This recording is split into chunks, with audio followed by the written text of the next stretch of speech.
c'est la première fois Ngaaka Blindé di àddu ci problème bi nga xamante ni Prophète moo doon wër di wax ni Ngaaka daf koo liggéey. Ngaaka nag loolu metti ko trop ba émission bi nga xamante ni doon na am ci koor gi muy after ndogu doon amee ji hip hop ci la ko Ngaaka doon expliquer. Ngaaka nee na Prophète xaritam la woon mais nag Ngaaka tuddul turam ba léegi da doon wax artiste te ku dégg xam ni Prophète lay wax. am benn artiste boo xamante ni genre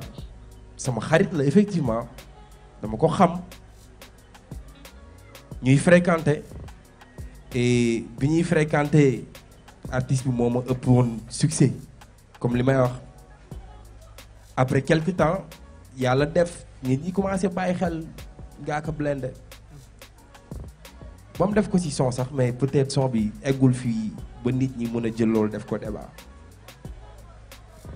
mais daf ma metti parce que daf ne dafa am ak man problème bi mu am ak man mooy Ngaaka daf ko jël yóbbu ko ci sëriñ liggéey ko pour succès bi mu amoon moom nekk succès Ngaaka Blindé pour dëggal li ngay wax ni am na aussi bés ci benn concert bu ma dajanteeg suñuy moroom bi dara desee lu dul man ma ñëw parce que bon la plupart lu ci ëpp bokk naa ci artistes yi clôturé show yi ba dara desul lu dul tëj concert bi may ñëw di dugg si dañu fekk ay mbir ay xaatim ak ay leget ci fi ma war a jaar